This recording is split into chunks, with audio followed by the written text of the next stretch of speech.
Proud sir. అంటే మీరు లోపలికి వచ్చిన తర్వాత ఇప్పుడు క్రిష్ గారు ఇచ్చిన దాన్ని మళ్ళీ టోటల్గా మార్చి మీ వర్షన్ ఒకటి తయారు చేశారా? ఎలా అసలు క్రిష్ గారు విషయం వచ్చి ఒక మంచి కోహినూర్ గురించి వెళ్ళింది మొత్తం. వచ్చి ఒక మాయాబజార్లో ఎంటర్టైన్మెంట్ సినిమా చేయాలని ప్లాన్లో స్టార్ట్ చేసాము.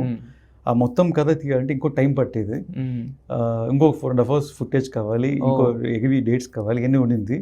ప్లస్ సార్ కూడా వెయిట్ చేశారు, 2-3 years వెయిట్ చేశారు సినిమా గురించి.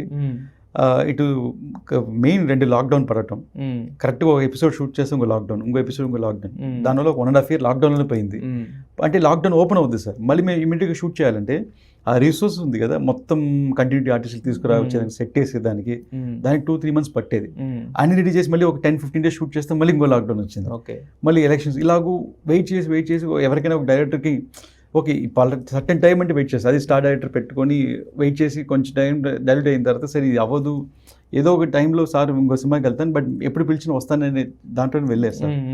సో నేను ఆయన ఒక పాయింట్ పైన నేను పార్ట్ 1 డిసైడ్ అయిన తర్వాత అప్పుడు పవన్ గారు సరే నువ్వే చేయని చెప్పారు, ఒక కాన్ఫిడెన్స్తో చెప్పారు. సో అప్పుడు కొంచెం పార్ట్ 1 కోసం చేంజెస్ చేయాల్సి వచ్చింది. సో క్రిష్ గారు ఉండే కథలు పార్ట్ 2లో కంటిన్యూ అవుతుంది, కోహినూర్ కోసం వెళ్ళింది కంటిన్యూ అవుద్ది, ఇటు సనాతన గురువులు కాపాడారా లేరా, కోహినూర్ తీసారా లేదా, పార్ట్ 2 అనేది ముందే మీరు రాకముందే పార్ట్ 2 డిసైడ్ అయిపోయింది. నేను వచ్చిన తర్వాత పార్ట్ 1 రెండు పార్ట్లు ఫిక్స్ అయ్యాం. సో ఆ కథ పార్ట్ 2లో కంటిన్యూ అవుతుంది. పార్ట్ 2లో దాన్ని కోహినూర్ తీసారా లేదా, లేదా గురువులు కాపాడారా లేదా, రెండు అట్ టైం తీసుకురావాలి. అదే చెక్ పాయింట్ పెట్టింటాం, ఒకేసారి అది తీసుకురావడం చాలా కష్టం అని, అది పార్ట్ 2లో అవుతుంది సార్.